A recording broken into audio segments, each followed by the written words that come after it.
m'appelle Chloé Esgui du restaurant L'Archipel à Cowansville. J'étudiais en naturopathie il y a 5 ans.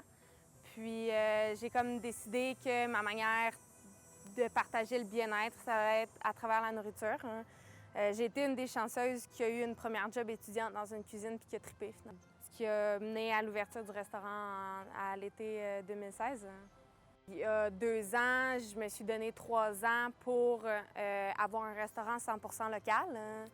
Ce qui crée une espèce de cycle sans fin où est-ce que je suis constamment à la recherche de comment est-ce qu'on peut remplacer ça, comment est-ce qu'on peut utiliser ça, quelle huile est-ce qui est disponible au Québec, l'huile de canola, OK, mais l'huile de tournesol qui n'a pas été chauffée, fait que ça a un goût différent, fait qu'il faut éduquer nos clients à pourquoi est-ce que ça a ce goût-là, mais finalement, c'est le vrai goût de l'aliment qui se retrouve dans les assiettes.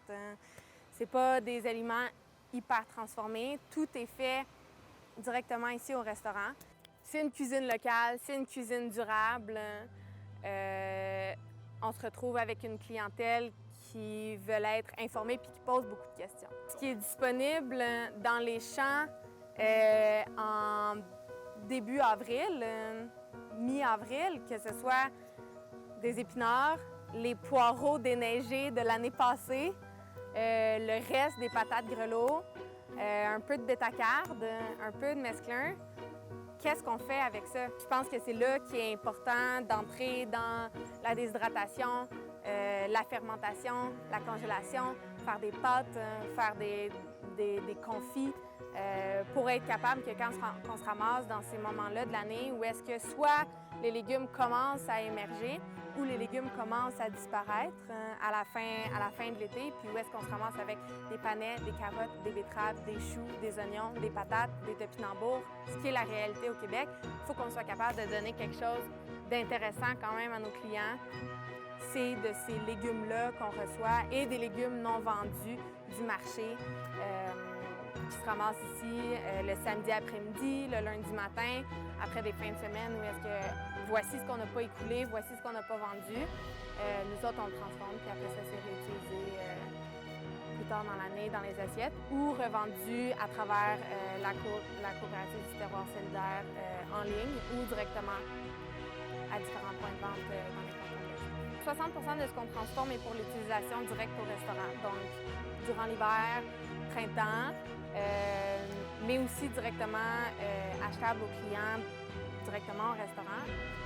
Puis le reste est revendu à travers la coop du terroir solidaire, à travers le bagel shop à Saint-Anne, dans d'autres petites épiceries qui ont la même vision de créer un système agroalimentaire durable dans les cantons de l'Est.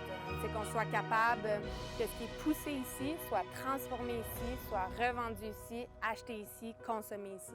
De créer un cycle, de créer une roue où est-ce que l'argent puis revienne à nos producteurs, revienne à la terre sur laquelle on est. Un des challenges constamment présents, c'est l'éducation aux clients des 4 saisons qu'on a dans le pays dans lequel on habite.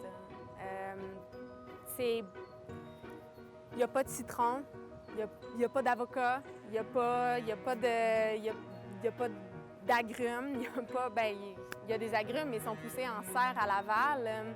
Jamais vous allez retrouver une tomate fraîche en janvier. Vous allez probablement la retrouver fermentée, confite, déshydratée, en sauce, mais vous ne la retrouverez pas fraîche parce qu'en janvier, ça n'existe pas au Québec. C'est de reprendre, c'est de prendre l'abondance qu'on a puis de pouvoir la réoffrir aux clients de la coop à travers l'hiver, comme une épicerie normale, mais en ligne, avec ce qui est vraiment disponible des membres de la coop. Les gens devraient faire leur épicerie à chaque semaine à travers la coop du terroir solidaire parce que c'est une coopérative de producteurs opérée par des producteurs. L'épicerie que vous recevez chez vous risque fortement d'être livrée par un des membres de la coopérative. Le contact, vous n'aurez pas de contact plus proche entre ce que vous mangez dans votre assiette, puis la personne qui l'a fait pousser. Comme ça part de la graine aux légumes, à la transformation, à la revente. C'est un fil tendu de gens de plein de milieux différents qui se sont rassemblés ensemble pour offrir un système d'alimentation durable dans le Mississauga.